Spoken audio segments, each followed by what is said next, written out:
He titulado a esta conferencia Revoluciones, Tiranos y Guerras.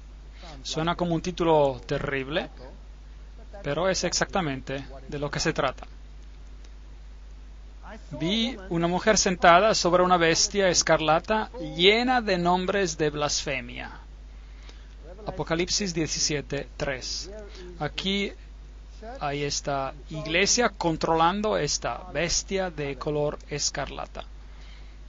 Apocalipsis 13:4 dice, y adoraron al dragón, inconscientemente, sin saber, por supuesto, que había dado autoridad a la bestia, y adoraron a la bestia, la cual ha sido definida como ese poder que gobernó por los 1260 años, luego recibió la herida mortal y gobernará nuevamente al final de los tiempos.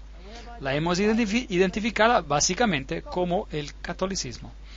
Y adoraron a la bestia diciendo, ¿quién es como la bestia y quién podrá luchar contra ella? Y aquí se ven todos que se están inclinando ante esta bestia gigante, los reyes del mundo y las personas de alto rango de este planeta. Le dan homenaje, le adoran por medio de su obediencia y dándole el poder del Estado para tratar con cualquier asunto. Aquí está una cita interesante del libro Popery, Puseyism and Jesuitism, el libro Papado, Puseísmo y Jesuitismo.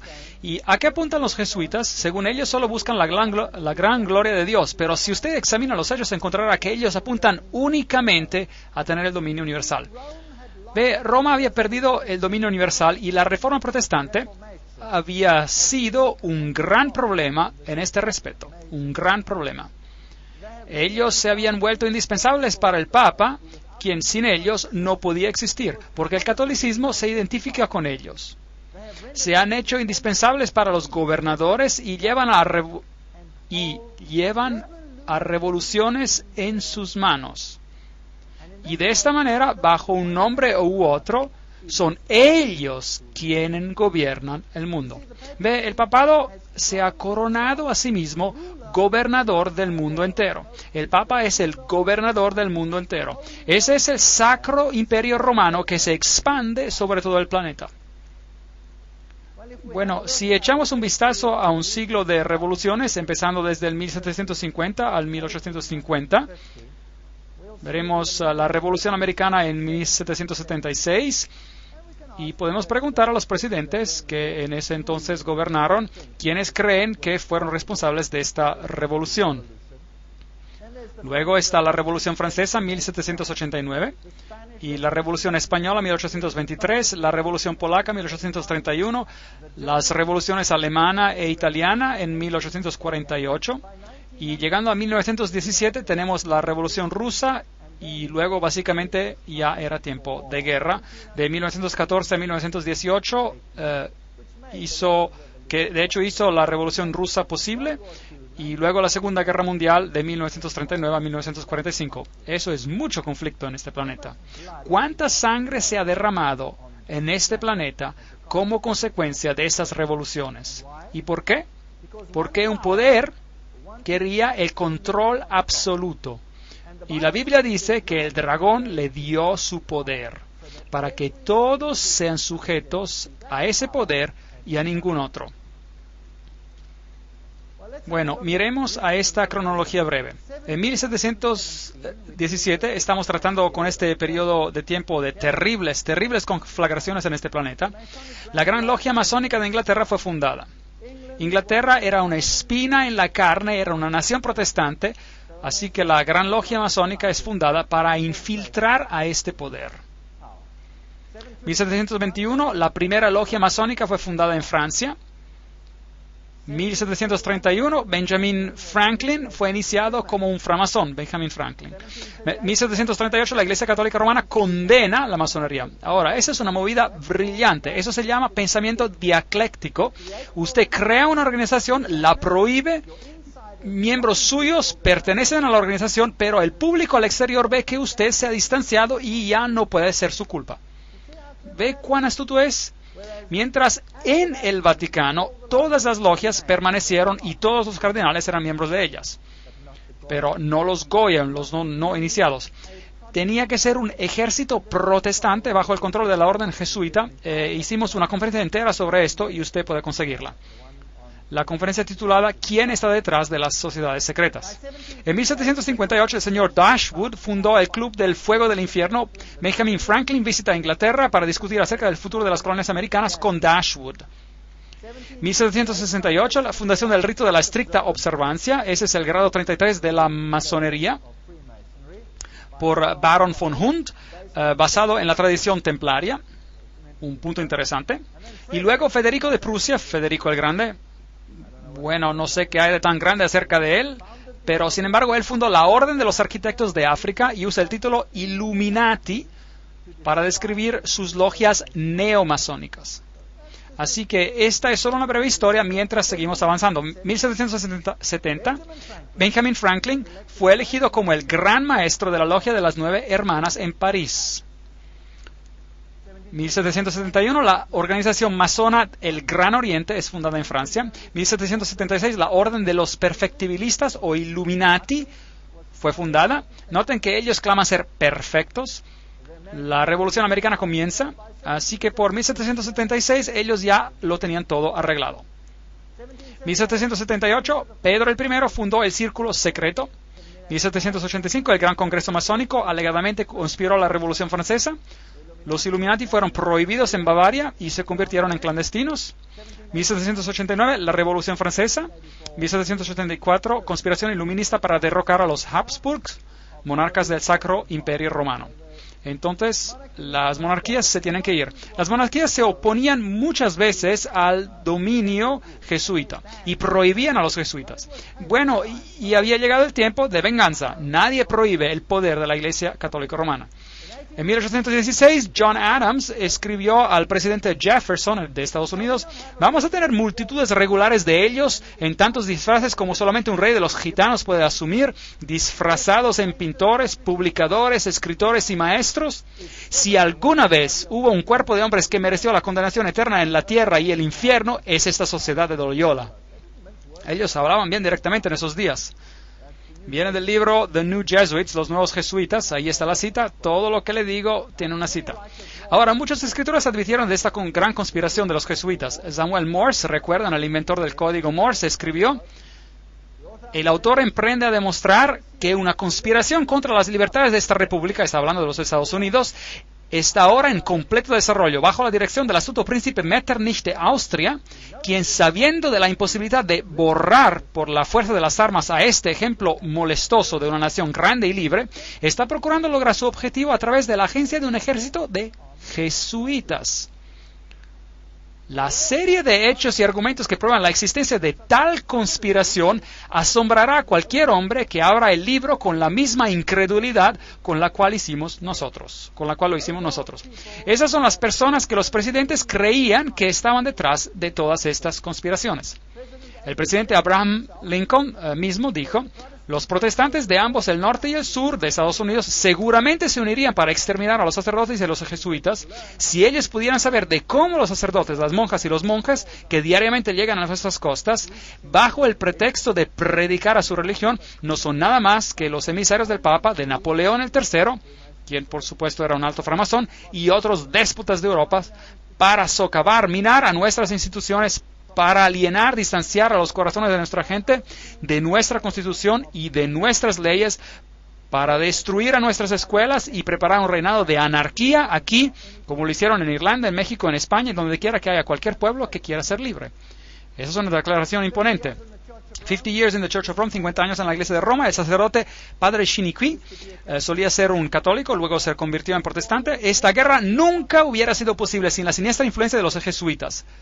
Le debemos al papado que ahora vemos nuestra tierra enrojecida por la sangre de sus hijos más nobles. Abraham Lincoln, 1865, el 16º presidente de los Estados Unidos.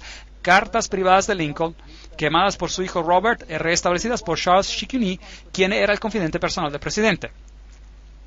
En una carta del 22 de enero de 1870, Mazzini escribió a Pike. Ahora, Alfred Pike es este alto framasón que escribió el manual, si desea, de la masonería escocesa. Él dijo lo siguiente: debemos dejar que todas las federaciones continúen así como están. Debe parecer como si las cosas fueran como en un principio, con sus sistemas, sus autoridades centrales y diversos modos de correspondencia entre los de los altos grados del mismo rito, organizados como están ahora, pero debemos crear un rito superior, que se mantendrá desconocido y que llamaremos a esos masones de alto grado que nosotros seleccionaremos. Con respecto a nuestros hermanos de la masonería, esos hombres deben ser comprometidos al secreto más estricto. A través de este rito supremo gobernaremos a toda la masonería, la cual este rito se convertirá en el centro internacional y aún más poderoso porque su dirección será desconocida. Albert Pike escribió una carta a Mazzini el 15 de agosto de 1871, en la cual él mencionó que debería haber una orden mundial, una orden donde todas las naciones estén bajo el control de una organización central. Y para poder lograr esto, planearon, y existen numerosas citas sobre esto, así que puse un número en la pantalla porque alguien dirá: no confío en esto, no confío en eso, no confío en el otro. Hay referencias allí, hay referencias aquí arriba, hay otras referencias en las otras diapositivas, así que esto viene de fuentes diferentes. Y él dijo, y a propósito, esto estaba expuesto en el Museo Británico y podía ser visto allí hasta que lo sacaron. La Primera Guerra Mundial, para derrocar el poder de los zars en Rusia, el protector de la ortodoxia, de la Iglesia Ortodoxa, y provocar un Estado ateísta comunista. ¿Ocurrió eso? Sí. Ahora, eso fue escrito mucho antes de este evento. Mucho antes de este evento. Esto fue escrito en 1871. Esta guerra ocurrió en 1914. La Segunda Guerra Mundial. Eso también fue escrito mucho antes del evento, para originar entre Gran Bretaña y Alemania, para fortalecer el comunismo como antítesis a la cultura judío-cristiana y provocar un Estado sionista en Israel. ¿Alcanzaron este objetivo? Sí. De hecho, después de esta guerra, Israel en su forma presente fue restablecido bajo la protección de Gran Bretaña.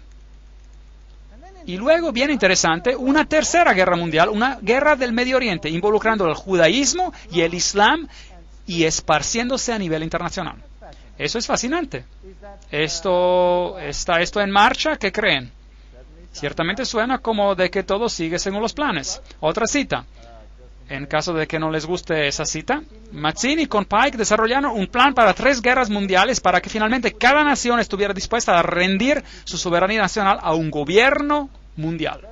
La Primera Guerra Mundial tenía que terminar con el régimen zarista en Rusia, y la Segunda Guerra Mundial era para permitir que la Unión Soviética controle a Europa, y la Tercera Guerra Mundial era para llevarse a cabo en el Medio Oriente entre los musulmanes y los judíos y resultaría en el Armagedón. Interesante. Ahora, ¿cómo lo iban a hacer? Leamos lo que Albert Pike escribió acerca de esas guerras y cómo ellas serán desencadenadas.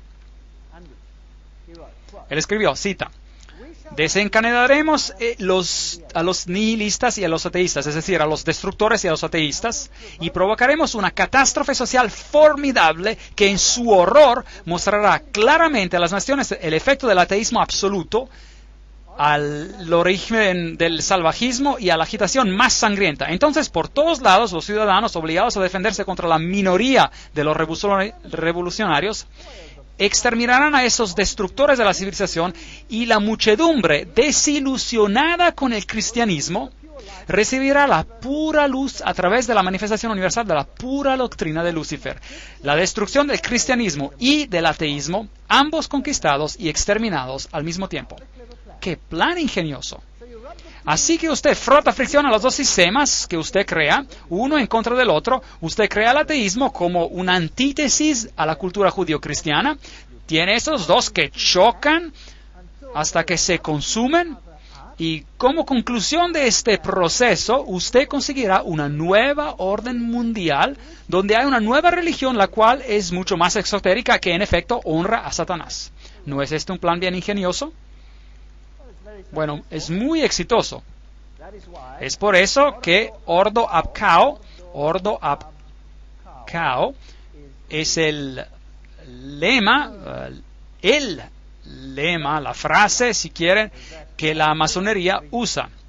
Este es uno de sus documentos. Recuerda que lo fotografié en una logia masónica. Y Weishaupt, el padre del jacobinismo, usted recordará que hablamos acerca de eso en Apocalipsis capítulo 11, y el jacobinismo era el poder que propagó la Revolución Francesa. Hablamos de esto en Apocalipsis capítulo 11, con el ataque a la Bastilla, el triunfo supuesto de la libertad, la diosa de la razón entronada en vez del cristianismo.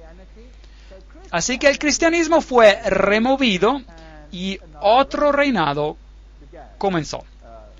La monarquía fue depuesta y Luis XVI y su esposa perdieron sus cabezas, la decapitación de María Antonieta, y eso puso un fin a esa monarquía.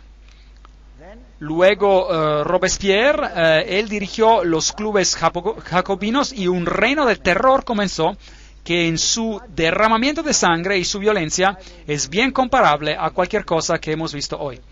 El gran filósofo, si desea, de la Revolución Francesa era Voltaire. Ahora, usted puede buscar esos hechos en cualquier enciclopedia británica. Ellos le dirán quién era Voltaire. Él era un jesuita. Ellos dirán, por supuesto, que era un jesuita renegado, rebelde, que dejó la Iglesia Católica Romana para escribir en contra de ella. No. Él solo estaba desempeñando el papel perfectamente. Ellos estaban preparando una antítesis. Usted se acuerda de la promesa que el jesuita hace, que tomaré un rol en uno o en el otro lado del campo y lo haré perfectamente siempre y cuando la Iglesia Madre gane. Bueno, sostener una pluma, es decir, escribir, es estar en guerra. El contrato social, el hombre nace libre y en todas partes él está en cadenas. Un hombre piensa por sí mismo como el maestro de otros, pero permanece más esclavizado que los que realmente son esclavos. Es verdad. Pero ¿qué tal si usted creó la esclavitud para después crear la miseria y para después crear la revolución? ¿No es posible? Entonces los filósofos se juntan y escriben una nueva constitución para este planeta llamada Los Derechos Humanos, la Declaración de los Derechos Humanos, 1798. Declaración de los Derechos Humanos. Tenemos el ojo que todo lo ve, de Lucifer. Tenemos la serpiente con la cola en la boca, la serpiente que da vida, la serpiente eterna. Luego tenemos este gracioso pequeño sombrero jacobino por allá, al final de la lanza. Echémosles un vistazo a toda por aquí. Y luego tenemos el manojo de varas atadas juntas que se llaman, ¿qué? ¿Usted se acuerda cómo se llaman? Fascie. El manojo de varas atadas juntas. Y encima de las fascie tenemos este pequeño gracioso sombrero, que era el sombrero jacobino. Y es así como se veía. Hay una mejor representación del sombrero aquí arriba. También conocido como la gorra frigia, que se utilizaba en la antigua Roma por los esclavos emancipados como una marca de su libertad, y adoptada en la Revolución como la gorra roja de la libertad. Eso es lo que ellos le dicen, eso es para los Goyim, para los que no son iniciados. Déjenme decirles lo que realmente es. Allí está. Ese es el dios Mitra, y allí está matando el toro, y está usando un perro, una serpiente y un escorpión que agarra las partes más delicadas del toro, y lo está destruyendo con animales impuros. Esta es una guerra contra Cristo. Ahora mirémoslo de un lado. ¿A qué se parece su sombrero? Es el sombrero frigio. Entonces esto es mitraísmo. Y el catolicismo es mitraísmo. El mitraísmo era la religión de Persia. Era la religión de Roma y es la religión de la Iglesia Católica Romana. Hay 7 grados en el mitraísmo. El grado más alto se llama padre. Y luego tenemos una congregación. Ahora, ¿quién en la Iglesia Católica tiene una congregación y se llama padre? El sacerdote, ¿correcto? Y él puede ser un miembro de varios grupos, y también pueden los sacerdotes católicos, pueden ser lo que quieran, pueden ser jesuitas, pueden ser franciscanos, pueden ser dominicanos, pueden ser miembros de varias otras órdenes religiosas también. Entonces, Ciro el Grande fue el primero en publicar un manifiesto de los derechos humanos. Ahora, la herida mortal, como habíamos discutido en Apocalipsis capítulo 11, solo para refrescar su memoria, el 21 de febrero de 1798, el Papa Pío VI es destronado por Napoleón. Su anillo fue rasgado de su dedo y murió en exilio. Ahora, piensen esto. Si Napoleón era un framasón, entonces él estaba bajo el control ¿de quién? De la orden jesuita. Entonces, ¿quién envió a Napoleón a Roma para tomar el Papa cautivo? La orden jesuita. ¿Por qué? Bueno, he pensado mucho sobre esto. Dentro de la Iglesia Católica Romana hay varias órdenes y no siempre ha habido perfecta armonía. De hecho, la orden jesuita lentamente tomó el control de todas las órdenes. Los caballeros de Malta, por ejemplo, no darían tan fácilmente su control del poder, pero ahora están sujetos a los jesuitas. Los dominicanos estaban cabeza a cabeza con los jesuitas. Por ejemplo, el papado quitó la Inquisición de los jesuitas y se la dio a los dominicanos, y esto creó una tremenda tensión. Y en la Revolución Francesa fue la orden dominicana que fue masacrada, destruida ahí. No los jesuitas, ellos controlaban este asunto. Así que había algunos asuntos dentro de la misma iglesia que tuvieron que ser resueltos también para obtener un control completo de la situación. Un saneamiento. De hecho, fue tanto así que en el Concilio de Trento muchos católicos romanos se levantaron y dijeron: la palabra y solo la palabra. No piensen que todo en la Iglesia Católica siempre ha sido negativo hacia la palabra. No. Y Martín Lutero debió haber hecho un impacto también. Y así hubo muchos que no estaban de acuerdo. Así que la Iglesia misma necesitaba una depuración, por así decir. Y luego hubo otro problema. Y este problema era que la Reforma había apuntado a Roma como el anticristo.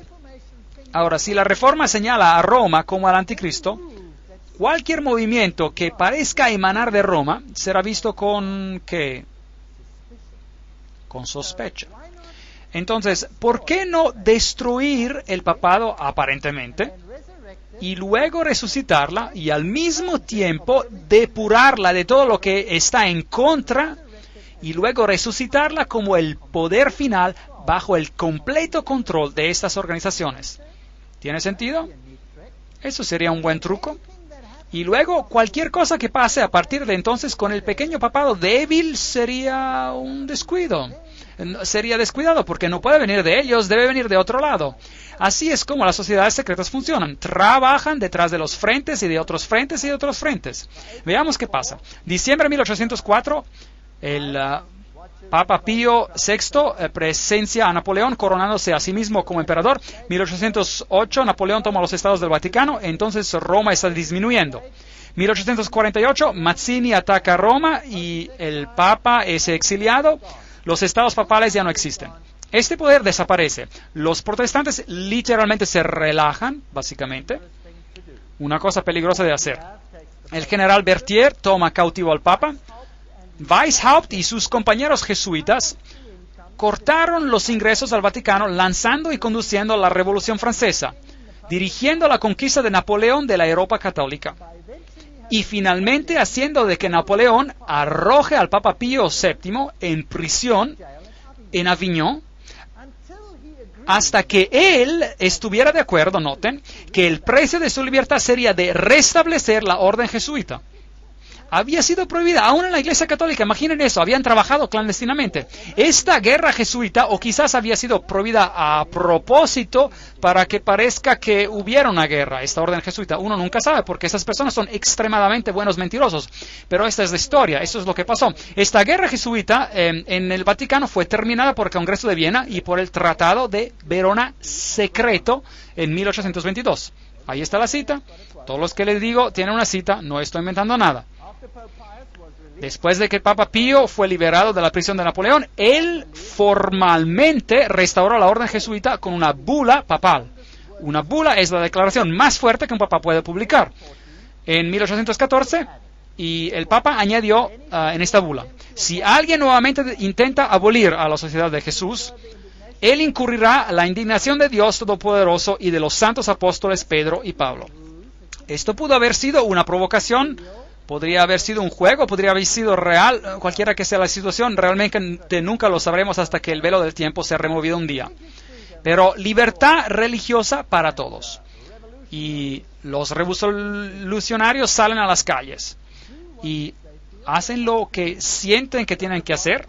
José Bonaparte, aquí está, 1768-1844, rey de España y gran maestro del Gran Oriente de Francia, logia masónica. Aquí tenemos todas las conexiones masónicas. Esto viene de un libro masónico, fuentes masónicos. Napoleón el mismo fue un alto framasón. Está haciendo guerra en toda guerra, limpiándola de las monarquías, y luego él tiene una guerra con Inglaterra. Ahora bien, ¿quién controla Inglaterra en ese entonces? Los masones. Entonces tenemos una batalla de Waterloo, y esos son los generales que pelearon en los dos lados. Michel Ney y von Grouchy están en el lado de Napoleón, alto masón, y Napoleón, alto masón también. Al otro lado tenemos al general Blücher. Aquellos que son alemanes conocerán el viejo dicho Ran wie Blücher an der Katzbach, que habla del general Blücher al río Katzbach. Él ganó una victoria sobre Napoleón ahí. Él era un alto masón. Y G. von Schmarhorst era alto framasón también. Todos ellos eran framasones. ¿Esta guerra fue realmente una guerra o una guerra planeada? Ahora, ¿quiénes son los orquestadores de la Primera Guerra Mundial? Bueno, ahí está, Kaiser Wilhelm I, ¿qué tiene puesto? Esto viene de un libro masónico, él tiene su mandil masónico puesto, él es un alto masón, es lo que era. Aquí está Kaiser Friedrich el Grande, allí está, con su regalia masónica, de un libro masónico. Están orgullosos que todos estos reyes eran todos framasones. Entonces, toda la situación de la guerra es planeada por framasones, quienes están siendo controlados por ¿quiénes? Por los jesuitas. Ahora, rápidamente echemos un vistazo a América. Aquí está este gran edificio, el Capitolio. Allí está la piedra angular del fundamento y dice, puesta masonamente el 17 de septiembre de 1932. Ok, en ese tiempo América ya estaba controlada por la masonería. Por supuesto, las personas están totalmente inconscientes, las instituciones continúan como antes, pero todas están siendo infiltradas. Si mira a la arquitectura, las águilas, el simbolismo, todo lo que tenemos acá es adoración del sol. Tenemos al mitraísmo ilustrado aquí. El plano de las calles de Washington es masónico. Tenemos a la cabra al revés de Méndez en el plano de la calle. Luego tenemos el compás y el juego de reglas. Y todo está en bloques de 13. Y el templo masónico está en la calle 13, etcétera. Todo el plano de las calles de Washington está hecho masonamente. Así que está dedicada a Lucifer. Claro que las personas están inconscientes de esto. La Casa Blanca fue luego construida con este tremendo falo por ahí. Tiene una altura de 555 pies, 555, no 666 pies, número que pertenece a alguien más alto en Roma. Esto es de 555. Y ¿no es interesante que 555 es el número que Hollywood usa ¿Cuál es el número telefónico que en cualquier programa de televisión o cualquier de esos, es 5555, llame a 555? ¿Alguna vez ha escuchado eso? A propósito, Hollywood es la madera que ellos usaban para hacer la vara de las brujas. Así que está dedicado a Lucifer, es brujería. Pero eso es solo al lado del punto. Aquí está el falo. ¿Quién puso estas fundaciones? Los masones. Entonces preguntémosles lo que significa. Aquí está la enciclopedia de la masonería. No puede conseguir una fuente mejor que esta. Los obeliscos fueron originalmente erigidos en el honor al dios Sol. Esa conexión viene de la adoración egipcia del falo. Entonces allí está algo, masculino. Ya saben qué es, en la Casa Blanca. No necesitamos seguir leyendo. Está dedicado a los dioses Osiris y Isis. Y, esa es la escultura que está ahí. La estructura militar es un pentágono, que es el centro elevado del pentagrama, en el cual, por ejemplo, 13 brujas se ponen de pie, 12 alrededor de una para propagar la maldición. Entonces esto es también una estructura de la brujería. Es solo un edificio, pero tiene ciertas connotaciones. Luego Francia, el país que publicó la nueva filosofía para el Nuevo Mundo, envía un obsequio a los Estados Unidos, la Estatua de la Libertad. Preguntemos a la UNESCO qué significa. UNESCO dice, los 7 rayos emanando de la aureola de Mitra, allí está el dios Mitra, simboliza su triunfo sobre las fuerzas de la oscuridad. Ahora usted debe entender que Lucifer dice que Miguel y sus ángeles representan las fuerzas de la oscuridad, que Jehová es el diablo. ¿No es eso terrible? ¿Se recuerdan de eso? Lo estudiamos. Y aquí la UNESCO nos dice que la cabeza de la Estatua de la Libertad es adornada con los 7 rayos de Mitra. La antorcha que ella sostiene es el símbolo del sol. Esta es la antorcha de Lucifer, pues. Porque no importa si Lucifer es masculino o femenino, él es androgénito en su historia. Aquí está la piedra de la fundación. En este sitio, en el 5 de agosto de 1884, la piedra angular del pedestal de la Estatua de la Libertad iluminando al mundo. Esa es iluminación. Fue puesta con la ceremonia por William A. Brodie, el gran maestro de los masones. Así que ahí está la señal masónica ahí, y que la Estatua de la Libertad es masónica, pues. Todo parecerá ser masónico a medida que continuemos. Texe Mars escribe, elevándose sobre las brillantes pero contaminadas aguas, ella sostiene en su brazo extendido una antorcha de fuego y luz, un obsequio de la orden masónica, los herederos modernos de la herencia de los Illuminati. La Estatua de la Libertad fue esculpida por Frédéric Bartholdi, un miembro de la logia masónica de Alsace-Lorraine en París, Francia. La estatua es importante para las sociedades secretas que complotan la nueva orden mundial. Ahí está. Bueno, en 1854 el Papa Pío IX proclama la Inmaculada Concepción de la Virgen María. Ahora, María siempre ha estado allí en el catolicismo romano, pero ahora María es puesta en el mismísimo centro y es legitimada como la Madre de Dios y como una entidad en el cielo. En 1869, Pío cita el Primer Concilio Vaticano. En 1870, el dogma de la infalibilidad papal es publicado. Ahora tenemos otro Dios en la tierra. Y el ultramontanismo triunfa. Los jesuitas se aseguran de que todo el poder es concentrado en un hombre. ¿Qué pasa entonces? 1917, la Revolución Rusa. Y tenemos este interesante mensaje de Fátima. Hay una conexión con el Islam aquí, pero olvídenselo, regresaremos a eso en la siguiente conferencia. Rusia será convertida, el Santo Padre consagrará a Rusia a mí.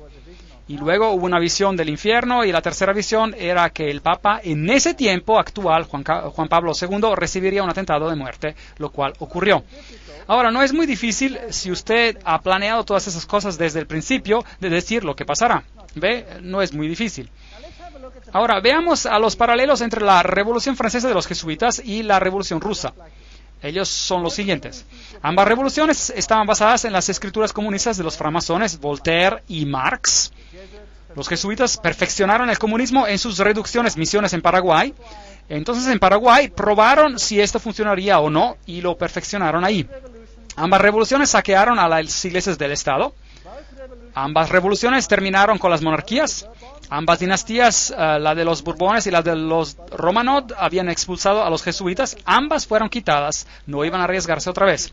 Ambas revoluciones produjeron repúblicas en forma, pero absolutas monarquías en poder, controladas detrás de las escenas por las personas quienes estaban ahora en control.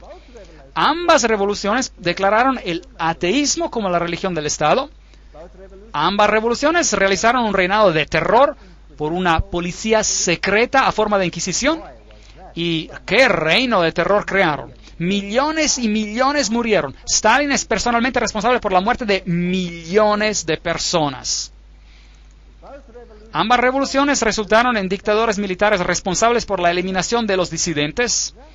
Exactamente el mismo patrón. Si ha funcionado una vez, ¿por qué no usarlo otra vez?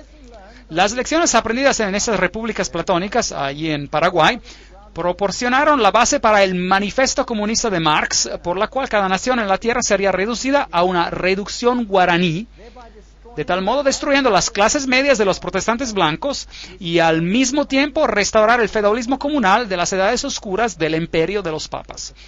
Esta es una cita, bueno, es un poco cortante, pero más o menos nos da un resumen de los hechos. Entonces, Karl Marx, en el 1844, escribió el Manifiesto Comunista, es la fecha cuando lo escribió, y fue publicado en 1848. 1928, el nuncio papal en Alemania conduce el poderoso partido católico de centro a la extrema derecha y ayuda a elevar súbitamente a Hitler al poder. Ahora, ¿quién es Adolf Hitler? 1929, Pío IX disuelve el Partido Católico, ya ha hecho su trabajo, y las personas han sido preparadas para votar. Y en el mismo año se corona a él mismo como gobernador soberano del mundo. ¡Qué arrogancia! Ahora el Papa es gobernador soberano del mundo. En el mismo año él firma los documentos. Ahora un gobernador tiene que tener un país y él consigue su estado papal de regreso, el estado más pequeño del mundo. Y ahora el papado cualifica nuevamente como una entidad política. Ahora, había muerto, ya no era una entidad política, así que la bestia fue mortalmente herida y ahora recibe nuevamente su poder y califica como una bestia nuevamente, su herida fue sanada, ¿no es correcto? Y es por eso que la crónica de San Francisco, casi citando la Biblia, dice que mientras ellos firmaron este documento, la herida fue sanada, se ve aquí en este cuadro. Ahora estamos listos para la guerra. 1934, en Yugoslavia se forma una organización llamada los Ustashi. ¡Qué organización repugnante! Se fundaron y asesinan al rey Alexander de Yugoslavia. Ahora, los Ustashi eran una organización militar con las características básicamente de los nazis y masacraron a los serbios. A los serbos, masacraron a la gente ortodoxa y los forzaron a convertirse católicos o a morir, una de las dos. Y nunca se dice nada acerca de esa tremenda matanza que ocurrió aquí. 1941, Croacia se declara independiente y la matanza comienza. Ese es el hombre que en ese entonces era papa, cardenal secretario del Estado, Eugenio Pacelli. Allí está su familia, todos ellos con conexiones masónicas y, por supuesto, tiene el Banco di Romano a su disposición con dinero de la familia Rothschild. Este hombre tiene características masónicas, sí. Aquí él está. En su elección de su número de cédula era el 13, un número muy importante en la masonería. Allí está en el sello con el triángulo masónico que produjeron. Ahí está con la señal masónica, así como Anthony Sayer la tiene ahí a la izquierda. Y algo más, desde entonces, el papado usó el éfod, esa es la pequeña placa sobre el pecho que era también usada por los sumos sacerdotes en Israel. Ahora, preguntemos a Albert G. Mackey, un masón de grado 33, que nos cite lo que significa esto. Él dice,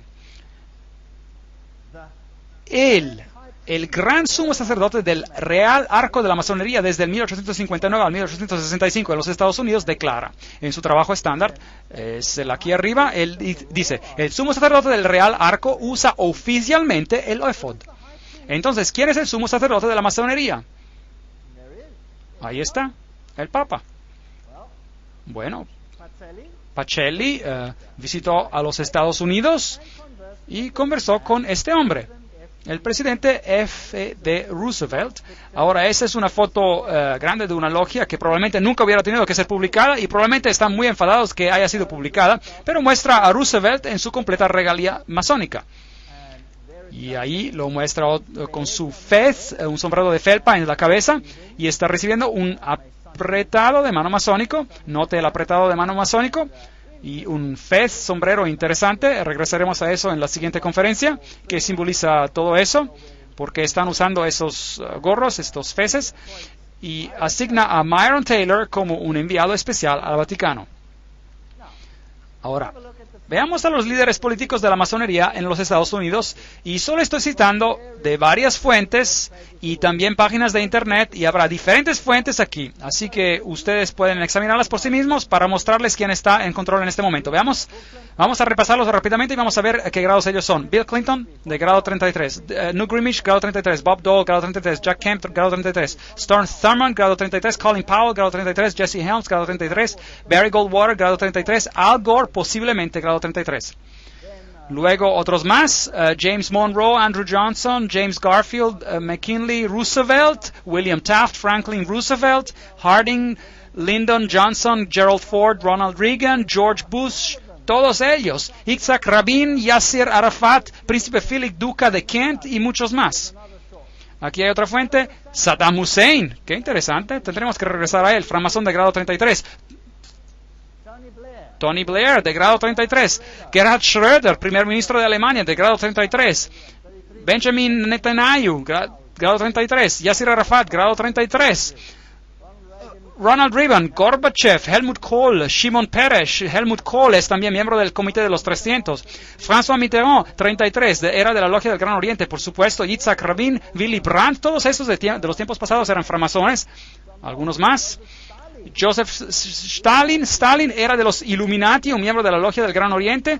León Trotsky, de la Logia del Gran Oriente. Kissinger es un miembro del Comité de los 300. J. Edgar Hoover, 33. Cecil John Rhodes, Aleister Crowley. Walt Disney era un francmasón de grado 33.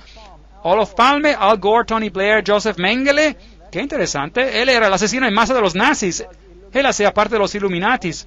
Robert McNamara, usted los nombra. Todos ellos están ahí. Billy Graham. Disculpe, continuemos. Colonel John Glenn, Buzz Aldrin, todos los que ve alguna vez han estado en el espacio tienen que ser un francmasón de los grados más elevados. Edgar Mitchell y demás aquí. Hasta Francis Bacon, Lord David Owen, todos los negociadores, Richard Holbrooke.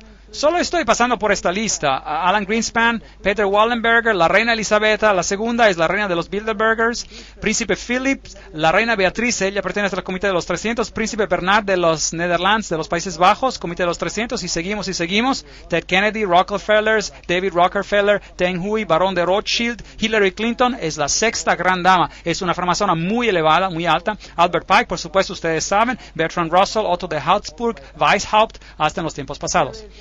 Aquí está Edward Hoover, el presidente Dwight Eisenhower, ahí lo honran con el grado 33, la Gran Cruz, en una ceremonia especial en la Casa Blanca. No tienen vergüenza de nada de esto. Aquí están casi todos los presidentes de los Estados Unidos en la galería presidencial de la logia. La fotografié yo mismo, entré a la logia, entré a la galería presidencial, fotografié cada una de esas, clic, y bueno, ya, lo hice ya. Y me salí. Bueno, ahí están todos como francmasones. Si miramos al dólar americano, norteamericano, algunas cosas muy interesantes ocurrieron durante el tiempo de Roosevelt. Ahí está el símbolo, ahí está ese símbolo. No tenemos tiempo para todo esto. En Dios confiamos. 1. Si usted ve ese símbolo aquí, dice Annuit Ceptis Novus Ordus Seclorum. Si usted intercala el hexagrama, entonces obtendrá esto ASNOM, lo cual son las letras de la palabra masón mezcladas. Si usted va al otro lado, apunta a objetos y luego lee ARLTO, Arlington. Hay mucho que hablar aquí, hay muchas cosas interesantes. Si va al 1 y a la media luna, hay una pequeña estructura ahí, es un micropunto, tendrá que conseguir una lupa para verlo. usted verá que es usted verá ahí que es un pequeño búho, un búho en la media luna. Y esto aquí verá que es una telaraña. Hay mucho simbolismo aquí. Ahora, si usted ve las monedas antiguas, verá que las deidades estaban asociadas con el búho, y verá que cuando fuimos a la arboleda bohemia, ¿qué adoraban ellos ahí? El gran búho de Bohemia. Y vimos que los presidentes de los Estados Unidos se inclinan al búho de Bohemia. Un asunto que da miedo. Ahora, mirando a este símbolo, tenemos el ojo que todo lo ve de Lucifer. Todavía no está en la base del triángulo. Cuando sea puesto, él tendrá su reino. Pero ese es Lucifer, Anui Cheptis, traducido el Dios, Novus Ordus Seclorum, traducido la nueva orden de los siglos o de las edades. Hay 13 niveles ahí. El inferior es la fecha de la fundación de la independencia de los Estados Unidos, pero también es la fundación de los Illuminati. Tenemos esta telaraña, símbolo de la nueva era. Tenemos por ahí la banda, la cinta de Lucifer. Usted lo verá por aquí, en esta iglesia católica romana, donde tenemos a Anubis, el fénix, un símbolo de Júpiter, el dios Júpiter, y la calavera y huesos, y allí tenemos la cinta, ¿la ve? Asociada con Júpiter. Está sobre la flama. Y todos estos símbolos nos cuentan una historia interesante. Al otro lado tenemos este símbolo, 9 plumas en la cola, hay 13 lanzas, hay 13 hojas, hay 13 pentagramas hechos en la forma de un hexagrama. Tenemos el águila, tenemos la declaración por aquí, e pluribus unum, fuera de muchos uno. Vamos a reunir a todas las naciones. Entonces ese es el simbolismo de una nueva orden mundial en el dólar. El mundo va a estar bajo de un gobierno central, y ese gobierno va a estar bajo el control de Lucifer, no de Jesucristo. Aunque Jesucristo, por supuesto, sabe de esto y lo permite, y está en última instancia en control. Él nos dice antes del tiempo que esto va a ocurrir, y luego, el final de la historia es que Jesús reinará sobre este planeta. En la sección previa estuvimos mirando a los simbolismos del dólar americano y vimos como todos estos simbolismos son masónicos y aparecen en el dólar después del tiempo del presidente Roosevelt. Apocalipsis 13:11, después vi a otra bestia que subía de la tierra, tenía 2 cuernos semejantes a los de un cordero, pero hablaba como un dragón. Vamos a tratar con esta profecía en detalle en otra conferencia. Ejerce toda la autoridad de la primera bestia, la cual encontraremos definida como el catolicismo romano, que surgió antes, y hace que la tierra y sus habitantes adoren a la primera bestia, cuya herida mortal fue sanada. Ahora aquí hay un aliado protestante que impondría las doctrinas papales. Pero se hablará de eso en otra conferencia, una conferencia completa titulada Dos bestias se vuelven amigas. Si mira la arquitectura, es interesante. Este es San Pedro, es el edificio del Capitolio, donde está el Senado del Parlamento norteamericano. La arquitectura es idéntica. Por supuesto, el edificio mismo fue diseñado, el americano, por la masonería, y la masonería está bajo el control ¿de quién? De la orden jesuita. Ahora miremos algunos de los simbolismos por allí y algunos de los interesantes asuntos. Ahora estamos listos para la Segunda Guerra Mundial, y las 3 personas que desempeñan el rol principal entre los aliados son este hombre de aquí, Winston Churchill, y él era un ¿qué? Un framasón de grado 33. Vimos que Roosevelt, en su completa regalía masónica, era un framasón de 32 o 33 grados. Y luego tenemos a Stalin, quien era, por supuesto, un miembro del Gran Oriente, framasón de grado 33. Todos ellos están del mismo lado. Extracto de un informe por el embajador Harriman en Moscú al Departamento del Estado en Estados Unidos del 30 de junio de 1944. Stalin pagó tributo a la ayuda rendida por los Estados Unidos a la industria soviética antes y durante la guerra. Él dijo que cerca de 2/3 de todas las grandes empresas industriales en la Unión Soviética habían sido construidas con la ayuda de los Estados Unidos o su asistencia técnica. El otro tercio había venido de Inglaterra. Entonces, ¿quién construyó a la Unión Soviética? ¿Quién la construyó? El Occidente. El Occidente la financió y la construyó. Aquí podemos ver a Winston Churchill en su logia masónica druida, con todos sus colegas druidos alrededor de él. Esos son hechos genuinos. Esto no es solo una conjetura. ¿Usted se recuerda del ataque japonés a Pearl Harbor?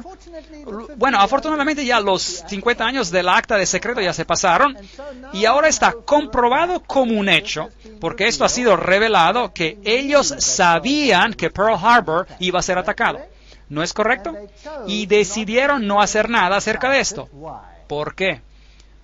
Porque ellos necesitaban un accidente para comenzar una guerra. La Constitución americana no les iba a permitir de entrar en una guerra. Necesitaban un incidente, un accidente, y lo crearon. De hecho, eso es un asesinato en masa de su propia gente. ¿No es correcto? Porque ellos sabían acerca de esto. Esto es conocimiento público, esto está en las noticias. Los 50 años de secreto han terminado. Ya nadie puede negarlo, ya es un hecho. Así que América ya una vez ha matado a miles de su propia gente para permitir que algo llegara a ser posible que no era posible antes. Una vez que lo hicieron con éxito, ¿usted cree que lo podrían hacer nuevamente? Me pregunto. ¿Qué hay sobre el otro lado? Hitler. Hitler dijo: aprendí mucho de la orden de los jesuitas. Hasta este momento nunca ha habido algo más grandioso en la tierra que el sistema jerárquico de la Iglesia Católica. He transferido mucho de esta organización a mi propio partido. Los SS, los escuadrones de protección durante la época nazista en Alemania, estaban constituidos de acuerdo a los principios de jesuita. Himmler, la cabeza de los SS, estaba estrechamente asociado con los jesuitas por medio de su padre y hermano. Hitler dijo de él: puedo ver en Himmler como nuestro Ignacio de Loyola. Y José Goebbels era también un jesuita entrenado. Así pues, de los dos lados, ¿quién los controla ambos? El mismo partido. Esto se llama tesis y antítesis. Goebbels, Himmler, estas personas eran jesuitas, eran fascistas. Adolf Hitler, fascista, usando el simbolismo del dios Sol, la cruz maltesa, los símbolos del dios Sol. Aquí él está con Hindenburg mismo, por supuesto un masón. Estas cosas fueron completamente planeadas, ganando la juventud a su lado. Una de las personalidades católicas principales para ayudar a Hitler al poder fue Franz von Papen, y Franz von Papen, por supuesto líder del Partido Católico, ayudó en la subida repentina de Hitler al poder. Entonces la Iglesia Católica ayudó en la subida repentina de Hitler al poder. Y estas fotos son compuestas a propósito, tienen un significado masónico, pero regresaremos a eso más tarde. El Reichsadler, el águila del Reich, escondida como el símbolo masónico. Y la supuesta feliz alianza al principio, que luego se deteriora. Aquí vemos el saludo con las actividades masónicas asociadas con él. Aquí él está junto con los líderes de la iglesia. Y aquí puede ver a los cardenales saludando a Hitler con el saludo nazista de Heil Hitler. Así que la iglesia estaba muy envuelta con el movimiento nazi. Aquí hay todo un grupo de cardenales dando el saludo nazi de Heil Hitler. El Papa y el Führer. Usted se recordará que incluso hasta el día de hoy hay un tremendo enojo por el Papa Pío, que ahora, de hecho, ya está en su vía hacia la santidad, gracias a su conexión con el movimiento nazista. Bueno, aquí está el nuevo Reichsbischof, Ludwig Müller, el protestante que saluda a Hitler con un buen apretón de manos. El anterior obispo protestante ya no estaba en vida porque Adolf Hitler lo había ejecutado. Entonces este debió haber sido una marioneta en el contexto religioso. Así que los católicos y los protestantes uno al lado del otro. Ahora, entiendan lo que es guerra. Pensemos en la guerra. ¿Quién es el problema en términos de la Iglesia Católica? Primeramente, la Iglesia Ortodoxa del Este había sido un problema. La Primera Guerra Mundial resolvió este problema. El zar había sido removido y la Iglesia Ortodoxa había sido sujetada, al igual que todas las iglesias, para hacer que se vea correcto, por el comunismo ateístico. Pero los líderes del comunismo eran todos católicos. De hecho, he viajado en muchos de esos países y las personas mayores de edad, todas me dijeron, ahora comprendemos por qué los líderes de los regímenes comunistas, porque ellos todos asistían a la Iglesia Católica. ¿Por qué si todos eran ateístas, eran tan buenos católicos? Bueno, este poderoso ejército se levantó, pero Alemania se divide. Está dividida. El norte de Alemania y particularmente el este de Alemania es todo protestante. Son luteranos. Y son escépticos del papado. Mientras que el sur de Alemania es todo católico. En los países ortodoxos como la entera Unión Soviética, tenemos a la Iglesia Ortodoxa controlando el pensamiento de las personas. Ahora, desde la subida al poder del comunismo, eso ha sido reducido o sujetado, y la Iglesia Ortodoxa ha sido sujetada a los estados, a los gobiernos. Ahora viene esta guerra poderosa. Los símbolos que se llevan aquí son los símbolos de Lucifer. También se usa en la teosofía, allí puede verlos. Allí está la esvástica, la serpiente que todo lo ve. Y Adolf Hitler mismo era un tremendo ocultista. Por supuesto, como un iniciado de jesuita lo tenía que ser. Pero, por supuesto, su vestimenta, su máscara exterior de religión era el catolicismo. Usted encontrará la misma esvástica en el pie de Buda. Como les dije antes, fue un sacerdote jesuita, el padre Stempfle, y no Hitler, quien realmente escribió Mein Kampf, Mi lucha, el libro. Así que un jesuita escribió el libro.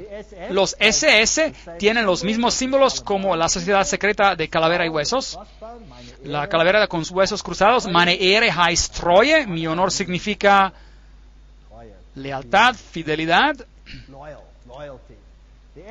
Los SS habían sido organizados por Himmler de acuerdo a los principios de la orden jesuita y se convirtieron básicamente en la nueva, si desea, Inquisición. Y cualquiera que no obedeciera al sistema era destruido. Ahora, se lee mucho en la literatura sobre los 6 millones de judíos que fueron destruidos. Pero no leemos nada sobre más de 2,5 millones de personas de las más brillantes en Alemania. Todos los profesores, todos los alemanes inteligentes y altamente educados, quien fueron matados por Adolf Hitler. Hombres pensadores no pueden ser tolerados en tales regímenes. Degradar el pensamiento individual. Debemos de tener de un lado siervos y del otro la élite. De un lado a los goyems, el ganado, y del otro los super iluminados. Y muy irritante. Recuerden que la revista jesuita Civiltà Católica, medio de comunicación de los jesuitas, dice muy francamente, el fascismo es el régimen que corresponde más estrechamente a los conceptos de la Iglesia Católica. El fascismo es fascinante. Bueno, disculpen el retruécano, pero bueno, el fascismo tiene un líder central. Y ven, el Papa, finalmente, un líder central, control total sobre las personas, aunque la gente cree que está libre, porque consiguen todo lo que requieren. A diferencia del comunismo, ellos pueden tener derechos de propiedad, pero los derechos de propiedad están entre comillas, y regresaré más tarde a eso en otra conferencia, en caso de que usted haya sido engañado a creer esto. Ahora, aquí están las fascie, el manojo de varas acompañado por una hacha o por una lanza que simboliza el poder sobre la vida y la muerte, llevado por el oficial romano como un símbolo de autoridad. Bajo la República, el cónsul o pretor, cuando comenzaba una expedición, tomaba sus votos en la colina Capitolina, donde ahora se encuentra el Vaticano, de hecho, un hecho bien simbólico. Si él era aclamado imperator, en otras palabras, un líder por sus tropas, él cubría su fascia con un laurel y a su vuelta depositaba la corona sobre la colina de Capitolina. Todo conduce a Roma. Qué historia fascinante. Así que, donde usted encuentre los fascie, usted debe saber que Roma está detrás de esto. Los regímenes fascistas usan los fascie, así que los fascie pueden parecer como una hacha, o un hacha que puede ir a través, o puede ser una lanza, como lo era en la Revolución Francesa. Estas son las fascie. Ahora, ¿dónde encontramos las fascie? Un letrero para la campaña de 1888 para el candidato de la presidencia de Grover Cleveland.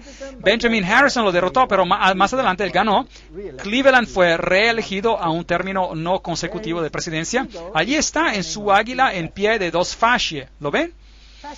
El fascismo ocultado en los Estados Unidos. ¿Sabía que los Estados Unidos debería estar alejado como el cielo de la tierra en cuanto al fascismo? Bien, bueno, eso es fascinante. El edificio del Capitol en los Estados Unidos, si usted va a la cumbre, eso es el resultado. Fascie, fascie, fascie. Así que los Estados Unidos finalmente se convertirán en un estado fascista. Nadie hubiera creído eso hace 50 años, hace 100 años atrás, hace 10 años atrás, quizás ni siquiera 5 años atrás. Hoy, ¿cómo se ve? Hay control poderoso del Estado sobre cada uno, así como en los tiempos de los SS en Alemania. Si usted se mueve, está saliendo de una nueva ley, la cual vigilará a la gente del Estado. ¿Sí o no? Sí, el proyecto de ley llamado Patriota. ¿Ha escuchado de eso? Hay toda clase de leyes interesantes saliendo. Ahora, ¿de qué tipo de gobierno es ese? Interesante. Ahí está. ¿Sabía que las fascie aquí, la fascie detrás de la tribuna del podio de la Casa de Representativos en Washington, D.C., ¿las ve? Note, detrás de las sillas aparece un hacha dorada. Allí está, y el hacha y las fascie. Así que de siempre lo saben. Solo están esperando por la oportunidad, pujando el tiempo. Monedas romanas antiguas con los fascie. Aquí está una fascie detrás de una moneda de 10 centavos en América, con una llama allí. Una fascie en el dólar americano. Y los presidentes sentados a los lados de los fascie. Ahí está Washington. Incluso Abraham Lincoln se sentó en una silla con fascie. Aquí está la insignia de la Guardia Nacional. Tiene fascie. Hay fascie en la Estatua de la Libertad. Leamos lo que Anthony Sutton, se recuerda de este hombre que escribió acerca del grupo Calavera y Huesos, educado en la Universidad de Londres, Göttingen y California, investigador en el Instituto Hoover. Ese es un hombre importante. Veamos lo que él tiene que decir. ¿Cómo la orden crea guerra y revolución? Habla de la sociedad secreta Calavera y Huesos, que son los Illuminati, que tienen a los jesuitas detrás de las escenas. La historia operacional de la orden solo puede ser entendida dentro de un marco del proceso dialéctico hegeliano. Hegel, el gran hombre que dijo, siempre crea dos direcciones, tesis y antítesis, y rózalas bien rosadas. ¿A quién le importa cuántas personas mueran en el proceso? Luego tienes la síntesis, lo que realmente es lo que uno desea conseguir. De este axioma sigue que el conflicto controlado puede crear una historia predeterminada. Por ejemplo, cuando la Comisión Trilateral discutió el manejo del conflicto, etcétera, etcétera, ya hemos leído toda esta cita antes, ya que la voy a pasar por alto.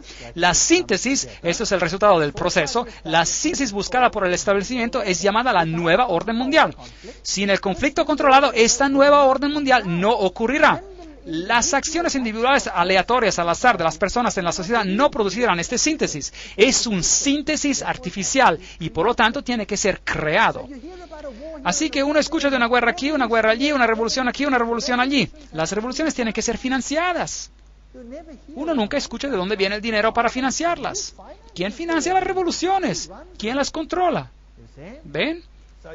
Tenemos a nazis contra la Unión Soviética, Corea del Norte, el norte de Vietnam, ad nauseam hasta el hastío contra los Estados Unidos. El conflicto procura beneficios mientras empuja al mundo siempre más cerca del único gobierno mundial.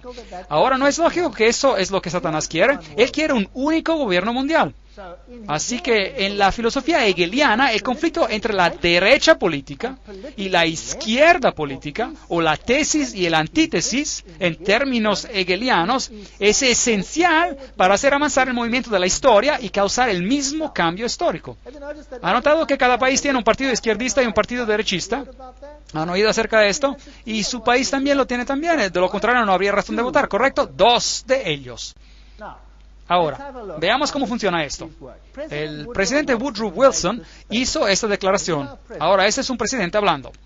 Algunos de los hombres más grandes en los Estados Unidos en el campo del comercio y de la industria saben que hay un poder tan organizado, tan sutil, tan completo, tan omnipresente, que es mejor hablar con suavísimo susurro si hablan en condenación de él.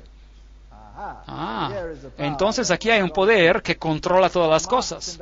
Karl Marx en Das Kapital, el libro, planteó el capitalismo como la tesis y el comunismo como la antítesis. Ahora tenemos los jesuitas clamando por el capitalismo y tendremos a jesuitas clamando por el comunismo.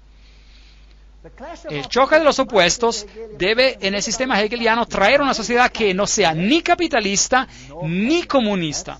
Esa es la síntesis. Además, en el esquema de eventos hegelianos, esta nueva síntesis reflejará el concepto del Estado como Dios y el individuo totalmente subordinado a un Estado todopoderoso. Si usted no hace lo que el Estado dice, masacre.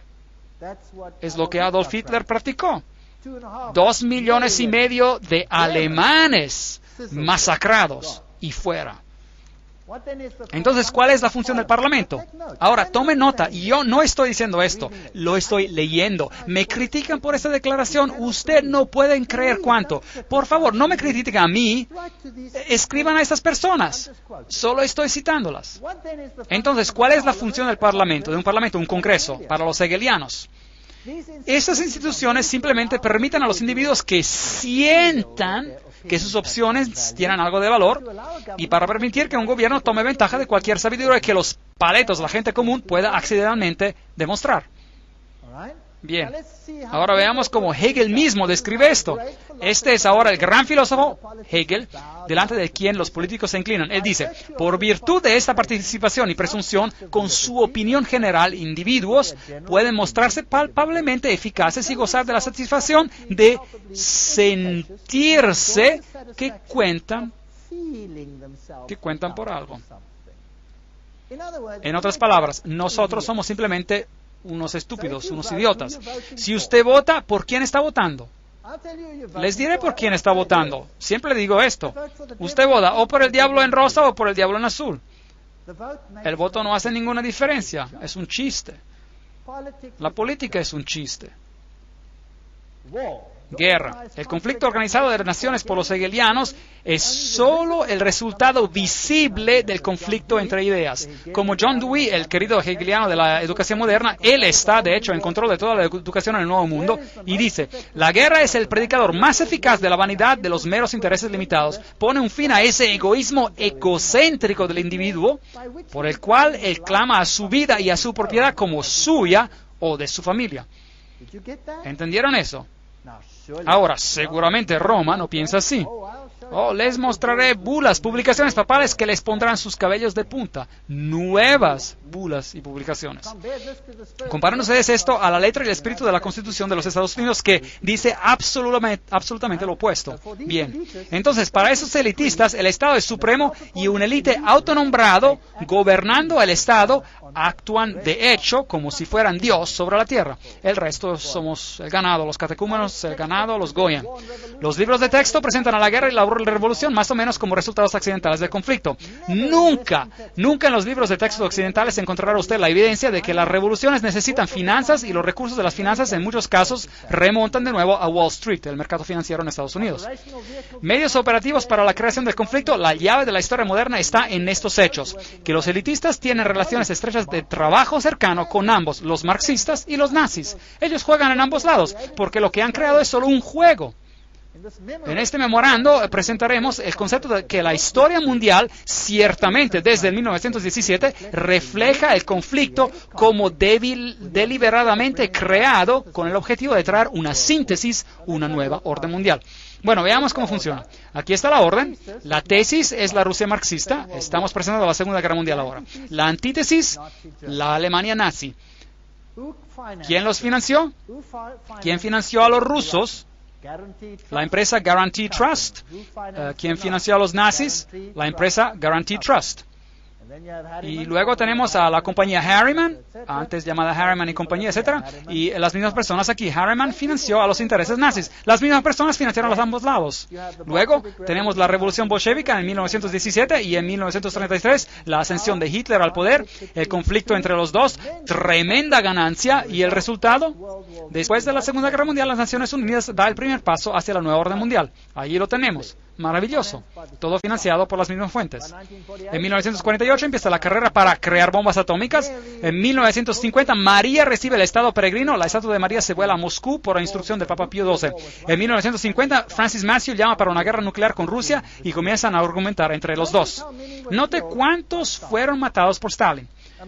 Entre el 1.766.188 víctimas hasta el comienzo de 1922, números obtenidos de los documentos soviéticos, cerca de 5.000 eran sacerdotes, maestros, monjas, etc., de la Iglesia griega ortodoxa. Tan pronto como la persecución se extendió a los millones de luteranos, reformados, bautistas, metodistas y especialmente a los cristianos menonitas, la circulación de la Biblia no está solo estrechamente prohibida, pero es también castigada severamente. Eso es lo que Stalin hizo. Stalin mató a millones. ¿Escuchamos de 6 millones de judíos? Bueno, piensen en términos de 30, 40, 50 millones de personas cuando usted piensa en Stalin, el más gran asesino en masa que jamás se haya visto. Y Foster Dulles, presidente Kennedy, ¿cuál es la historia ahí? Bien, aquí está Kennedy, se casó con esta dama joven, Jacqueline Kennedy, y ellos, los jesuitas, están preparando a Estados Unidos para un tremendo conflicto para el fin. Y cada presidente tiene que jugar su rol. Finalmente este presidente muere y este otro sube a la presidencia, Lyndon Johnson. Pero ¿sabían algo importante? Un presidente tiene que jurar sobre la Biblia cuando asciende. ¿Sabían que Lyndon Johnson rehusó jurar sobre la Biblia? ¿En qué juró entonces? Lyndon Johnson fue jurado como presidente por la jueza Sarah D. Hughes solo unas horas después del asesinato. La jueza Hughes trajo una pequeña Biblia para el juramento de la ceremonia, pero fue sustituida por un misal católico romano, un libro de misa que fue encontrado en el avión. Entonces él juró sobre un misal católico romano y rehusó jurar en la Biblia. ¿No les dice algo todo esto? ¿No es interesante? Yo lo encuentro muy interesante. Ahora, ¿por qué este presidente Kennedy tuvo que irse?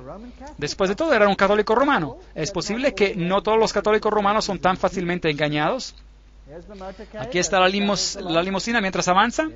Aquí tenemos a la señora Kennedy ayudando al agente de servicios secretos, Clint Hill, a subirse a la parte trasera del coche, donde el presidente fue disparado. Y aquí están las rosas que ella recibió. Muy interesante.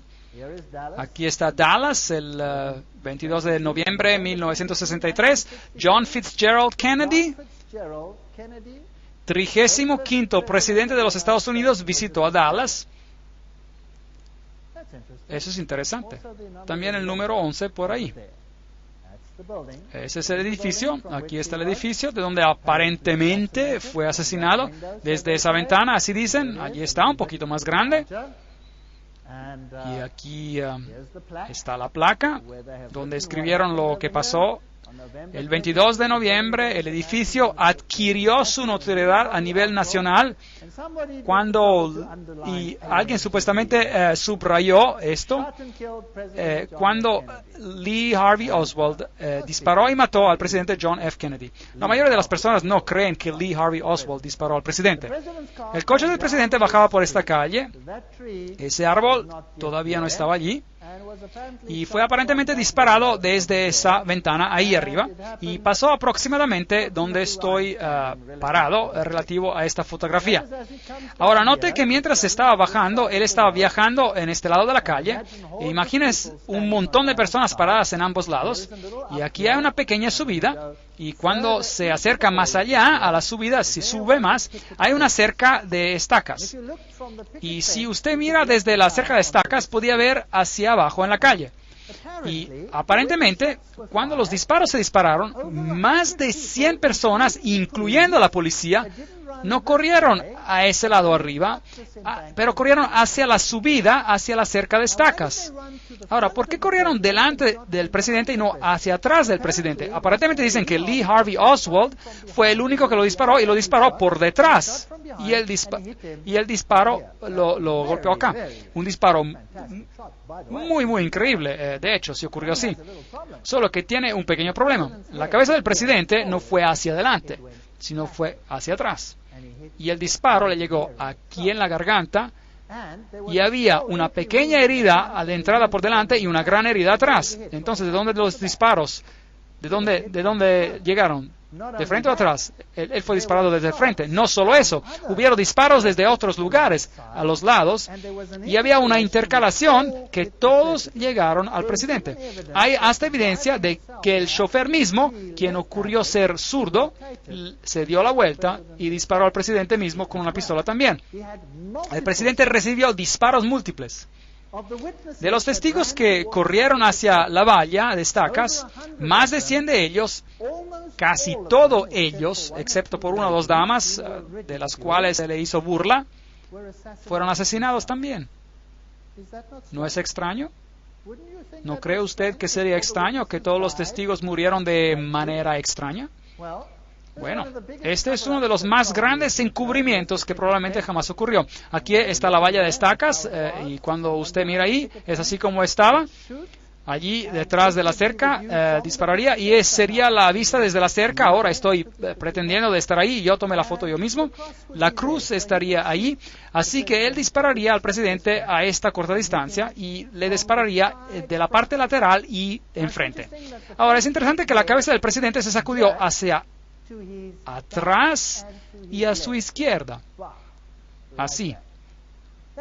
Eso significa que él debió ser disparado del lado frontal, ¿correcto? ¿No es eso lógico? Ahora, ¿estoy diciendo esto o es un conocimiento público? Eso es conocimiento público. Y aún así es denegado por el gobierno, porque tienen un culpable, Lee Harvey Oswald. Allí está el lugar donde Kennedy murió, directamente desde la valla de estacas. Ahora, veamos cómo JF Kennedy murió y veamos la producción de la televisión sobre este asunto y luego usted hará su propia decisión. El título del video: Dallas, Texas, 22 de noviembre de 1963. Presidente John F. Kennedy asesinado 37 años después. El pueblo americano aún no sabe la verdad. Engaño, engaño, engaño. Regresemos a ese día en Dallas. La fecha era un 22 de noviembre. La hora, poco antes de mediodía. Primero había una gran muchedumbre, pero mientras la caravana de automóviles se acercaba a la Plaza Elite, es aquí donde la caravana de automóviles violó las propias reglas de los servicios secretos. Mientras el auto daba una curva, bajó su velocidad de 40 millas por hora a 7 millas. Fue precisamente allí que los golpes se dispararon. Por 6 segundos, los ocupantes en el carro de Kennedy fueron golpeados por las balas. Kennedy se agarró de su garganta. La cabeza de Kennedy explotó, empujada por una gran fuerza hacia atrás y hacia la izquierda. Entonces, y solo entonces, el auto del presidente aceleró rápidamente y siguió. Lyndon Johnson, el nuevo presidente, ordenó a una comisión federal de investigar el crimen. La comisión Warren nos ha dado la versión oficial. Lee Harvey Oswald había actuado solo. Pero si todos los 3 disparos habían venido de atrás, entonces ¿por qué la cabeza del presidente voló hacia atrás? ¿Por qué tantas personas, incluyendo a policías, no corrieron hacia el almacén de libros donde estaba Oswald, pero hacia la cerca? Si la comisión de Warren estaba en lo correcto, ¿por qué tantos testigos alegaron ver algo completamente diferente del informe oficial? Hasta unas 177 personas murieron simplemente por saber demasiado. El momento en que Kennedy fue matado, un encubrimiento masivo entró en operación. Testigos fueron amenazados y muchos de ellos asesinados. Jean Hill entrevistaba inmediatamente después. Un disparo salió y él se agarró del pecho, hubo un intervalo y 3 o 4 disparos más se escucharon. La limusina ya había acelerado. Con nosotros ahora está Jean Hill, quien estuvo más cerca del auto del presidente que cualquier otro durante los disparos. Señorita Hill es una profesora de primaria en Dallas y ha estado en constante temor de su vida por los últimos 29 años. Comprendo que dos hombres alegando de ser agentes de los servicios secretos la interrogaron después del asesinato. ¿Qué le preguntaron? Me preguntaron lo que había visto. Les dije que había visto la cabeza del presidente, que vi a un francotirador desde el montículo, la subida, y que escuché de 4 a 6 disparos. Pero ellos me dijeron que solo escuché 3 disparos. ¿La entrevistó alguna vez la comisión de Warren? Oh, sí, fui entrevistada por nuestro inspector, quien, bueno, trató mucho de desacreditar todo lo que dije. Él me acusó de muchas cosas, desde una aventura amorosa mezquina, de buscar fama o simplemente de estar mintiendo. Habla el inspector del asesinato. Hemos encontrado los hechos reales y ciertamente nadie en los pasados 25 años ha comprobado que nuestras conclusiones básicas son incorrectas. Fue el inspector quien vino con lo que llaman la teoría de la bala mágica, que hace ver cómo una bala se fue a través de ambos Kennedy y el gobernador de Texas, John Connally. La bala fue más tarde descubierta virtualmente intacta en la camilla del hospital de Connally.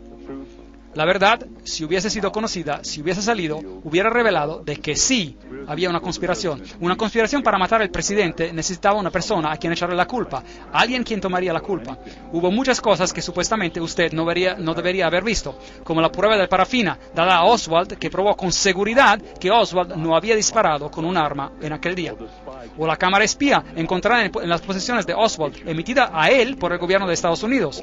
O la carta de Oswald a nuestro señor Hunt, pidiéndole cuál era su siguiente tarea. El único señor Hunt del que sabemos, en este caso, es el señor Howard Hunt de los servicios secretos americanos, quien compartía la misma oficina con Oswald en Nueva Orleans, la oficina que pertenecía a Guy Bannister, el jefe de la Policía Federal Americana.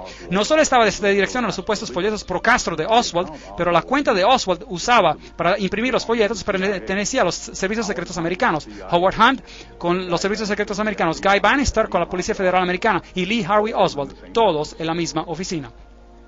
Aquí está una teoría de cómo el presidente Kennedy fue asesinado. La caravana de automóviles de Kennedy fue preparada para 2 curvas, llevándolo directamente a una triangulación. El primer disparo vino desde la valla de las estacas. Llegó a la garganta de Kennedy. El segundo disparo vino desde el edificio Daltex, al lado del edificio del almacén de libros. Este entró en la espalda de Kennedy. El tercer disparo vino desde la esquina sureste del edificio del almacén de libros y vino desde el 7º piso. Llegó al gobernador Connally. El cuarto disparo vino desde el edificio Daltex, falló un poco, golpeó a la acera hiriendo a una persona que estaba allí. El quinto y el sexto disparos fueron disparados casi simultáneamente desde el almacén y desde la valla de estacas. Ambos llegaron a la cabeza de Kennedy, uno desde arriba, moviéndolo hacia adelante, y luego, uno instante después, uno desde el frente, arrojándolo hacia atrás. Otra teoría incluye al chofer, el agente secreto William Greer, como uno de los francotiradores. Miren al chofer cuidadosamente. Aquí usted ve al pasajero en el frente dándose la vuelta y mirando al presidente en vez de saltar atrás para asistirlo, y ese gira hacia adelante. El chofer ahora está dándose la vuelta. El arma viene a la vista y dispara. Usted verá esto repetidamente en esas secuencias. Kennedy había sido disparado en la garganta y él está inclinándose hacia su izquierda. El chofer ahora empieza a darse la vuelta. Su brazo izquierdo está sobre su hombro derecho y ahora dispara. Nuevamente usted ve al chofer darse la vuelta y ve que el arma se expone a la vista. Él está dándose la vuelta nuevamente, el arma se expone a la vista y él dispara. Usted puede ver claramente su cabeza darse la vuelta y luego su brazo y el arma extendiéndose a la vista sobre su hombro derecho. Una de las primeras actividades de William Greer, el chofer, después de que la limusina presidencial llegó al hospital de Parkland, fue de obtener un cubo y una esponja y agua y comenzar a lavar la sangre y pedazos de cerebro de la limusina del presidente. Hay una nueva teoría acerca del asesinato de John F. Kennedy. Un científico del gobierno indica que las cintas audio de la policía proveen nueva evidencia de que hubo un segundo francotirador. Si pudiera ser probado que el sonido en la cinta fue un disparo y que de hecho vino desde la subida de hierba, entonces proveería algo de evidencia de que hubo un segundo francotirador además de Harvey Lee Oswald. Pero hasta ahora pocos están de acuerdo con la conclusión hecha por Thomas. Hola. Sí, Ray, adelante, por favor, hable. Me gustaría saber por qué ha tomado tanto tiempo para obtener esta información y que la verdad sea expuesta. Le responde Víctor Marchetti, un oficial de la Policía Secreta Americana. Durante el tiempo del asesinato, en primer lugar, todavía no se ha comprobado y no creo que nunca se va a comprobar. El secreto en el gobierno está diseñado para un propósito y solo un propósito. No es de guardar al enemigo o a la posición de saber lo que está ocurriendo, pero de guardar al pueblo americano de saber lo que está ocurriendo. Y toda la evidencia que existe, o quizás alguna vez haya existido, que implicaría al gobierno en el asesinato de Kennedy, puede estar seguro de que esta evidencia está ahora destruida. Así que aun si todo se comprobara ahora, las posibilidades de solucionar el asesinato de Kennedy y de dar la culpa a la parte culpable es casi imposible. ¿Por qué alguien mataría a un presidente tan popular de los Estados Unidos? Kennedy estaba cambiando el status quo. Él decidió que ya no podía confiar en los servicios secretos americanos. Él estaba transfiriendo las operaciones secretas directamente al jefe del Estado Mayor Conjunto. Poco después despidió a Alan Dulles, quien había sido el director del Centro de Inteligencia desde 1953. Kennedy continuó haciéndose enemigos mientras se retiró de la confrontación mundial. Él ordenó a las tropas americanas de que se salieran de Vietnam. Bueno, ustedes vieron al chofer dar la vuelta. Si usted pudo verlo, era difícil verlo. Usted puede ver su cabeza volcar atrás de Kennedy. Y usted puede ver todas esas cosas. El libro Vatican Assassin, él dice, pero después del fracaso de la invasión de la bahía de Cochinos o la playa de Girón en Cuba, el presidente Kennedy cambió debido a que el concilio de Relaciones Exteriores jesuita lo había traicionado en la persona de McGeorge Bundy. Él trató de romper los servicios secretos americanos en 1000 pedazos. Ahora, los servicios secretos americanos serían como las SS de Alemania, nazi. ¿Por qué romper eso? Luego él llamó por el regreso de la moneda americana al estándar de oro. Ese era un problema mayor. Eso pararía la Reserva Federal. Y otra cosa que él dijo, voy a separar a la Iglesia y el Estado. Creo que ese fue un gran error que él hizo en los ojos de los jesuitas. Recuerden de que Loyola dijo, finalmente dejen a todos con tal astucia ganar la influencia sobre príncipes, nobles y magistrados de cada lugar que puedan estar listos a nuestra señal, aún para sacrificar a sus relaciones más cercanas y amigos más íntimos, cuando decimos que es para nuestro propio interés y ventaja. Eso es fascinante. Sabemos, por supuesto, que Jacqueline Kennedy fue criada en un convento jesuita. Bueno, dejemos ahí este asunto. Uno de los escritores principales de la oratoria de Nixon durante 3 años fue el padre jesuita, el reverendo John McLaughlin, quien escribió las oratorias de Nixon como un salario de $32,000 en el año, lo cual era mucho dinero en ese entonces. Y el siguiente presidente, Gerald Ford, ahí está su propia firma, un framasón de grado 33. Yo mismo tomé esta foto en la logia masónica. Ahí él lo firma, framasón de grado 33. Estas personas no son lo que dicen ser, y cuando lo miramos y cuando vemos estas apretadas de manos que tienen y la santa alianza entre el papado y los Estados Unidos de América, esto es a propósito una foto de la señal. Reagan designó a este hombre para ser representante del Vaticano. Así que en 1987 Juan Pablo II visita a los Estados Unidos, el presidente Reagan lo saluda y dice, mientras tú nos exhortes, nosotros escucharemos. Esta no es una separación de la Iglesia y del Estado, porque con todos nuestros corazones añoramos hacer este buen país aún mejor.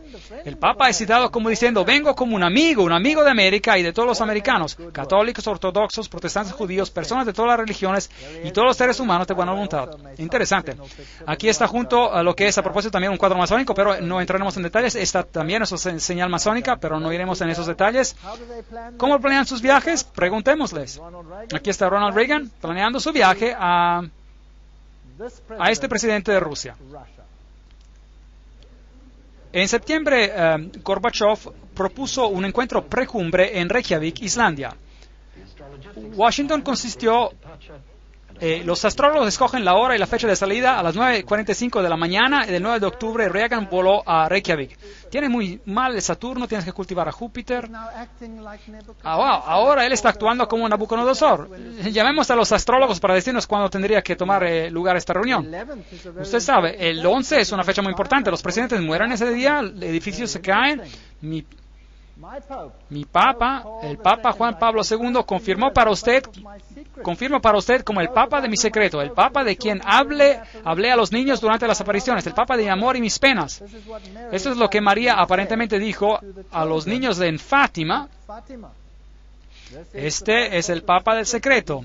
María predijo que él tendría o recibiría un atentado de asesinato, y los canales modernos, por medio del padre Goebbels, dicen que este es el Papa de la promesa. Bueno, Malachi Martin, en The Keys of This Blood, las llaves de esa sangre, ese es un trabajo pontífico, escribe claramente la nueva agenda, la agenda del cielo, el gran diseño de Dios por una nueva orden mundial había comenzado. El Papa Juan Pablo ahora andaría zancando en la arena del juego final del milenio como algo más que un gigante geopolítico de ciudad. Él era y sigue siendo el siervo sereno y con confianza, el siervo del gran diseño. Allí otra pieza del lenguaje masónico. Él va a ser el que manda todo, el hombre principal. Todo ese derramamiento de sangre, todas estas guerras. En Alemania, ¿qué pasó? ¿Qué hizo la guerra en Alemania? La Segunda Guerra Mundial. En Alemania, el norte de Alemania fue devastado. Fue bombardeado con bombas incendiarias, lo cual era ilegal de acuerdo a todas las convenciones. Ellos arrojaron bombas incendiarias en el norte de Alemania. La ciudad de Hamburgo fue hecha polvo por bombas incendiarias. Ahora, las bombas incendiarias no solamente destruyen a blancos militares, ¿qué destruyen? Queman seres humanos en vida. Entonces la guerra apuntaba a destruir a las personas. Y luego el este de Alemania, el entero conclave protestante fue cortado y dado a la Rusia soviética por 2 generaciones donde se les impuso el ateísmo. Hoy ya no existe el protestantismo, porque el protestantismo ha sido destruido. La Iglesia ortodoxa ha sido sujetada, todos ellos son sujetos a Roma. Millones de servos murieron. Millones. Ha sido una matanza en los últimos siglos como jamás este mundo ha visto. ¿Por qué? Para ganar el control completo del mundo. Aquí está Gerard Newkirk, declara, en las últimas 2 décadas, particularmente durante los años de Reagan y los 2 últimos de George W. Bush, los Estados Unidos está viéndose menos como una democracia y más como una criatura fascista altamente desarrollada. ¿No es interesante? Yo no estoy diciendo esto, solo lo estoy leyendo. Desprovisto de las idiosincrasias y de los efectos de sus progenitores, donde ellos practicaron esos métodos, esta forma de fascismo tiene una máquina de propaganda que sin duda es la más eficiente que el mundo jamás haya visto. Nos encontramos en un periodo de tiempo interesante. Y aquí usted ve a George Bush con el Papa. Aquí ve el primer ministro de Inglaterra con el Papa. Todos estos miles puntos de luz. Framasones de grado 33, miembros de Calavera y Hueso, Illuminati, framasones de grado 33 con el Papa. Y ahora veamos esta foto. Aquí está el presidente George Bush con el Papa, bajo el cuadro de Ignacio Loyola.